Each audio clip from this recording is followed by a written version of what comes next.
I hope all of you who are in IIT JEE की तैयारी कर रहे हैं या पढ़ा रहे हैं, you must have gone through this question जो इनफाइनाइट ग्रिड वाला सवाल है. There are multiple versions, but if we talk about this question, the first encounter जो हमारा होगा इस सवाल से, पहली बार हुआ होगा शायद आपका, वो इरोडो में हुआ होगा और भी बहुत जगह फिर ये सवाल मिल जाएगा. मेरा पहला एनकाउंटर इरोडो का में ही हुआ था. 11वीं 12वीं में जब मैं पढ़ रहा था तब मैंने ये सवाल देखा था, और ऑब्वियसली उस सवाल को करने के लिए इरोडो में ही हिंट दिया हुआ है कि you can use superposition principle and by the superposition principle we get the answer. सबके आंसर आ जाते हैं, सुपरपोजिशन प्रिंसिपल से आ जाते हैं. मेरे भी आया करते थे जब मैंने पढ़ाना स्टार्ट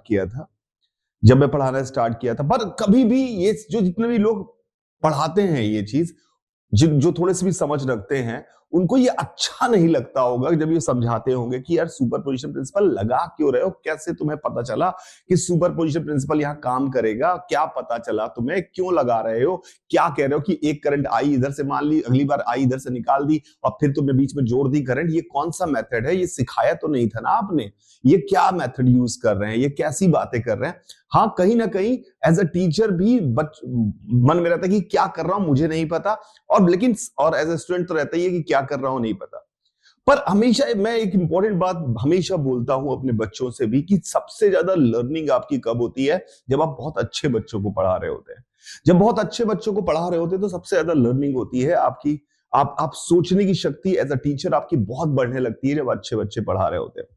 यस, तो इट और मुझे पसंद है समझ के का आंसर देना, तो मैं भी चल पढ़ाता रहता था. पर मेरे सुपरपोजिशन प्रिंसिपल पढ़ा रहा था, पर एक बार एक बैच था स्टार्टिंग का जब मेरा समय था, तो उस बैच में सिर्फ 25 बच्चे हुआ करते थे, जिनमें से मैं फॉर द रिकॉर्ड आपको बता दूं कि 16 की अंडर 100 रैंक आई थी.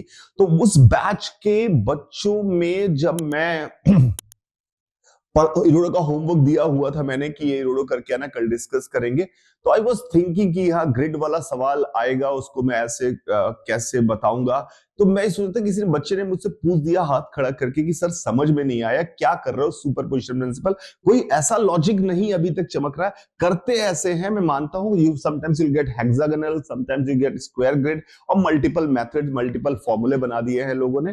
पर क्यों कर रहे हैं ऐसा, इसका कोई रीजन नहीं है हमारे पास. शायद आपको मेथड पता होगा, नहीं पता है तो आप you just search on the net, you will get multiple methods and nobody has talked about why the hell they are doing this.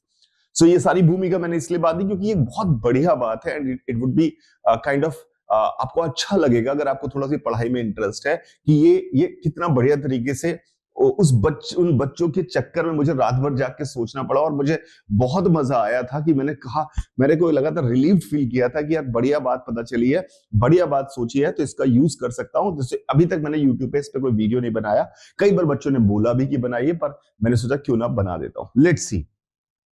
अब हमें ये क्या नेटवर्क है, बेसिक सवाल आपको याद है कि आर के बहुत सारे रेजिस्टेंस लगे इनफाइनाइट तक, और हमें ए और ये बी पॉइंट के बीच में इक्विवेलेंट रेजिस्टेंस निकालना है. इसी में सिमिलरली ये हेक्सागोनल फैलाया हुआ है और इसमें भी कोई दो नियर बाई पॉइंट है ए और बी, उनके बीच में हमें इक्विवेलेंट रेजिस्टेंस निकालना है. मैंने कहा ठीक है, इक्विवेलेंट रेजिस्टेंस निकालना है. अगर मैं इक्विवेलेंट रेजिस्टेंस की कहानी सोचूं तो मैं यहां एक बैटरी लगाऊंगा जिसमें यहां से आई करंट जाएगी और घूम घाम के यहां से आई करंट निकल के आ जाएगी. सिमिलरली इसमें भी आई करंट जाएगी और घूम घाम के, मुझे नहीं पता कैसे घूमेगी, कहां बटेगी, मुझे कुछ नहीं दिख रहा है कैसे बटनी चाहिए, पर घूम घाम के आई वापस निकलेगी.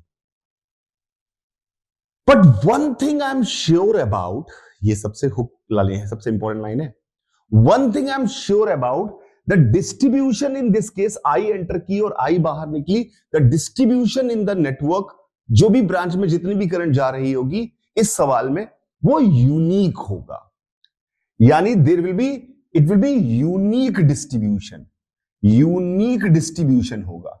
यानी ऐसा नहीं है कि यहां पे मल्टीपल डिस्ट्रीब्यूशंस पॉसिबल होंगे, ये करंट अलग कई सारे पॉसिबल आंसर नहीं होंगे इस सवाल के, यूनिक आंसर होगा. दिस इज फॉर श्योर कि आई करंट जाए और आई करंट बाहर निकले, इस केस में जो करंट का डिस्ट्रीब्यूशन है लूप लॉ के बेसिस पर, लूप लॉ और जो किरचॉफ लॉ लगाकर हम जो आंसर निकालेंगे वो दो आंसर नहीं आ सकते, वो यूनिक आंसर आएगा. That is for sure, that answer would be unique answer. ये पक्की बात है आपको। ऑब्वियसली सर्किट सॉल्व करते दो पॉसिबल करंट तो नहीं आएगी एक ही ब्रांच में, जो भी होगी एक ही करंट फ्लो करेगी जो भी निकल के आए सॉल्व करने के बाद। एंड वी नो एग्जैक्टली कि कैसे सॉल्व करेंगे, लूप लॉ लगा के या नोडल मेथड लगा के हम सॉल्व करेंगे, तो जो भी आंसर आएगा वो यूनिक आंसर आएगा। मैंने कहा बहुत बढ़िया, इसमें भी यूनिक आंसर आएगा, इसमें भी यूनिक आंसर आएगा। मैंने कहा ठीक है। अब मैं एक अलग सवाल सॉल्व कर रहा हूं, डिफरेंट, एब्सोल्युटली डिफरेंट सवाल, एब्सोल्युटली डिफरेंट सवाल। मैंने कहा अगर मान लो इस ब्रांच में सिर्फ इस जगह से आई करंट एंटर होती और इंफिनिटी तक, इस पॉइंट और इंफिनिटी के बीच में मैंने बैटरी लगा दी है, इंफिनिटी पे जहां ये ग्रिड खत्म हो रहा है उसके बीच में बैटरी लगा दी है, तो इसमें आई करंट एंटर कर रही है, दैट इज फॉर श्योर।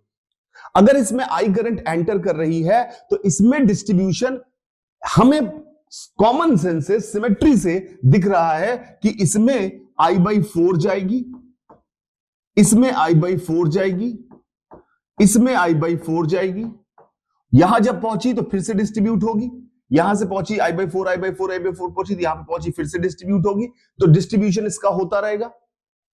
पर इस डिस्ट्रीब्यूशन से इतनी पक्का है कि loop law, nodal method, voltage का कैलकुलेशन क्लोज लूप में सब सही आ रहा होगा, because this is the correct solution. I current जाने पे इसमें करेक्ट सॉल्यूशन आएगा। ठीक है, अगली पॉसिबिलिटी मैंने देखी कि मैं यहां पर बी से निगेटिव और इंफिनिटी पे हायर पोटेंशियल निकला और यहां पे करंट आई आ रही है, तो इसमें I/4 आएगी, इसमें भी I/4 आएगी, इससे भी I/4 आएगी, इससे भी I/4 आएगी, और लूप लॉ और नोडल सब कुछ हर जगह वैलिड हो रहा होगा, वैलिड हो रहा होगा, पक्का वैलिड हो रहा होगा। ठीक है, इसका मतलब है कि अगर इस सवाल में जो करंट आई है उससे लूप लॉ हर जगह के वैलिड हो रहे हैं I/4 की करंट के हिसाब से, इस तरह की, और इस वाले करंट में भी I/4 से सेटिस्फाई हो रहे हैं, तो अगर इस हर ब्रांच में दोनों करंट्स को डाल दिया जाए, मान लो ऐसा सिस्टम बने कि दोनों ही करंट्स ऐसी हैं, एक साथ फ्लो कर रही हैं और उनका रिजल्टेंट जो होगा वो फ्लो कर रहा है, मान लिया, तो अगर दोनों ही करंट रिजल्टेंट फ्लो कर रहा है, तो अगर हम लूप लॉ लगाने की कोशिश करें, मान लो यहां ए से बी से सी से डी वापस आए घूमकर, तो लूप लॉ वैलिड होना चाहिए। तो इसके डिस्ट्रीब्यूशन से भी वैलिड है, I/4 R1 plus I/4 8 R2 जो भी करंट है लूप, उसके वाले से भी वैलिड है, तो उनके समेशन से भी वैलिड होगा। इसका मतलब है कि इस जगह अभी भी लूप लॉ वैलिड हो रहा है। यानी कि अगर ऐसा हो कि ये दोनों करंट इकट्ठे बह जाएं, अगर ये दोनों करंट इकट्ठे बह जाएं, तब भी लूप लॉ हमारे हर जगह वैलिड हो जाएंगे। अगर दोनों जगह करंट इकट्ठे बहने पर भी लूप लॉ वैलिड हो जा रहे हैं, यानी अगर ऐसा हो गया कि दोनों करंट इकट्ठे बह रही हैं और लूप लॉ वैलिड हो जा रहे हैं, तो इसका मतलब है यहां से आई और यहां से आई जा रहा होगा और लूप लॉ वैलिड होंगे। तो अगर लूप लॉ वैलिड होंगे तो इसका मतलब है कि ये जो सॉल्यूशन है, ये हमें जो एक सॉल्यूशन मिला है वो यही सॉल्यूशन होगा, क्योंकि सॉल्यूशन तो यूनिक होना चाहिए। तो यूनिक सॉल्यूशन के चक्कर में हमने बोला कि इसमें जो सॉल्यूशन होगा वो इन दोनों के सुपर पोजीशन से, ये जो दो बनाए थे मैंने, इन दोनों के सुपर पोजीशन से जो सॉल्यूशन आएगा, अगर वो सेटिस्फाई कर रहा है तो ये एक ही सॉल्यूशन हो सकता है, तो उसमें वही सॉल्यूशन होगा। इसका मतलब है कि इनमें जो भी इफेक्टिव करंट अब आएगी, इससे जो करंट बनी हर ब्रांच में और इससे जो करंट बनी हर ब्रांच में, दोनों का मिलाकर हर ब्रांच में लूप लॉ वैलिड है। तो इसका मतलब है, यानी कि इस केस में इनका, जब हमारे पास ये सिचुएशन है, तो इस करंट को मैं मान सकता हूं दोनों का सुपर पोजीशन से आएगी, क्योंकि लूप लॉ भी वैलिड है और सॉल्यूशन यूनिक है। तो इस पर्टिकुलर ब्रांच में हमने जब सुपर पोजीशन लगाया तो हमें दिख गई I/2 करंट। जैसे हमें I/2 करंट दिख गई, तो क्योंकि देखो I/4 दिखी होगी आपको, I/4 यहां इसमें भी ऐसे जा रही है, I/4 इसमें भी ऐसे जा रही है, तो दोनों के सुपर पोजीशन से हमें दिख गया कि इस ब्रांच में I/2 करंट है। तो अब जब इसमें I/2 करंट है, तो बाकी नेटवर्क में, यानी इन दो पॉइंट के बीच में I/2 है, तो बाकी नेटवर्क इसी के पैरेलल में लगा हुआ है, तो उसमें भी I/2 करंट होगी, तो उसमें भी I/2 करंट होगी। इसका क्योंकि भाई आई करंट ही चली है, तो बाकी नेटवर्क ए और बी के पैरेलल में ही तो लगा हुआ है। ए से स्टार्ट है, बाकी नेटवर्क पूरा और बी पे खत्म है, तो इसका मतलब है वो और ये रेजिस्टेंस दोनों बराबर होंगे, और इसका रेजिस्टेंस हमें पता है R है, तो उसका भी R होगा। यानी ए और बी के बीच में टोटल रेजिस्टेंस R और R के दो पैरेलल में लगे हुए हैं। और आर के दो पैरेलल में लगे हुए हैं, तो ऑब्वियसली आंसर हो गया r/2 and we got this answer. Similar logic से हम इसको भी सॉल्व कर सकते हैं। पर लॉजिक क्यों काम कर रहा है, ये क्या नया चीज हम कर रहे हैं, उसके पीछे का लॉजिक क्या है, वो समझाने की कोशिश की थी। शायद कुछ पढ़े लिखे लोगों को जरूर समझ में आया होगा कि मैं क्या कहना चाह रहा था।